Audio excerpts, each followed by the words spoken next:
Pengertian siklus produksi. Siklus produksi adalah rangkaian aktivitas bisnis dan operasi pemrosesan data terkait yang terus terjadi yang berkaitan dengan pembuatan produk dan terjadi secara terus-menerus.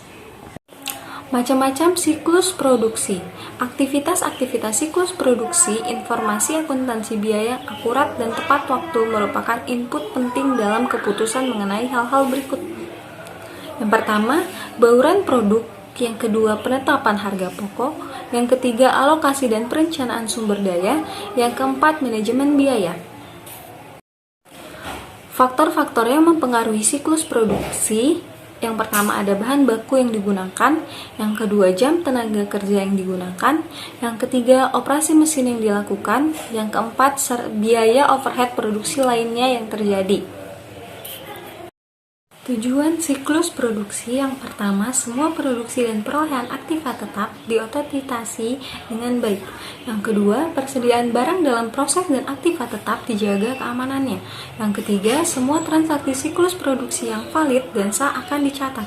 Yang keempat, semua transaksi siklus produksi dicatat secara akurat. Yang kelima, catatan yang akurat dipelihara dan dilindungi dari kehilangan. Yang keenam, aktivitas siklus produksi dilakukan secara efisien dan efektif. Aktivitas di dalam siklus produksi terbagi menjadi 4. Yang pertama ada desain produksi, yang kedua ada perencanaan dan penjadwalan, yang ketiga ada operasi produksi dari suatu barang, dan yang terakhir adalah akuntansi biaya. Di sini saya akan menjelaskan mengenai desain produk. Nah, desain produk di sini bertujuan untuk mendesain sebuah produk yang memenuhi permintaan dalam hal kualitas, ketahanan, fungsi, serta secara simultan meminimal biaya produksi. Dalam aktivitas ini menghasilkan 2 dokumen utama. Yang pertama itu daftar bahan baku atau yang biasa dikenal dengan Bill of Material (BOM) yang menyebutkan nomor bahan baku, deskripsi, serta jumlah masing-masing komponen bahan baku yang digunakan. Kedua adalah daftar operasi yang menyebutkan kebutuhan tenaga kerja dan mesin yang diperlukan, serta urutan proses yang dibutuhkan untuk membuat barang. Yang selanjutnya adalah perencanaan dan penjadwalan. Nah, perencanaan dan penjadwalan ini bertujuan untuk mengembangkan rencana produksi yang efisien dalam memenuhi pesanan dan mengantisipasi permintaan jangka pendek tanpa menimbulkan kelebihan barang jadi. 2 metode perencanaan produksi adalah yang pertama perencanaan sumber daya produksi atau Manufacturing Research Planning (MRP2) and Just-in-Time or JIT. Kedua metode ini berbeda pada masalah rentang waktu perencanaan produksi. MRP2 dapat digunakan untuk rentang waktu yang perencanaannya sangat panjang, sedangkan JIT hanya untuk rentang waktu perencanaan yang pendek.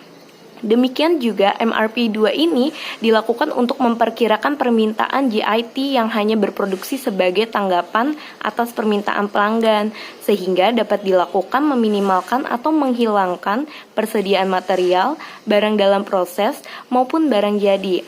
Untuk itu, JIT ini juga disebut sebagai sistem produksi tarik full production system. Yang ketiga, operasi produksi dari suatu barang. Aktivitas ini berbeda-beda tergantung dari jenis produk yang dibuat dan otomatisasi yang digunakan dalam proses produksi. Penggunaan teknologi informasi ini dalam proses produksi seperti mesin yang dikendalikan oleh komputer atau Computer Integrated Manufacturing (CIM). Akuntansi biaya. Akuntansi biaya ini memiliki beberapa tujuan seperti memberikan informasi untuk perencanaan, pengendalian, dan evaluasi kinerja operasi. Yang kedua, memberikan data yang akurat mengenai produk yang digunakan dalam menetapkan produksi, harga, serta keputusan hauran produk. Yang ketiga, mengumpulkan dan memproses informasi yang digunakan untuk menghitung persediaan serta nilai harga pokok penjualan. Arti penting siklus produksi di dalam sistem informasi akuntansi. Jadi di dalam siklus ini membantu menghasilkan informasi biaya yang tepat, waktu kerja yang jelas untuk dijadikan sebagai bahan pembuat keputusan dalam perencanaan produk atau jasa yang dihasilkan, mengetahui berapa harga produk tersebut, serta mengetahui bagaimana perencanaan dan penyerapan alokasi sumber daya yang diperlukan. Jadi intinya siklus produksi ini itu mengetahui bagaimana merencanakan dan mengendalikan biaya produksi, serta evaluasi kinerja terhadap produktivitas yang dihasilkan.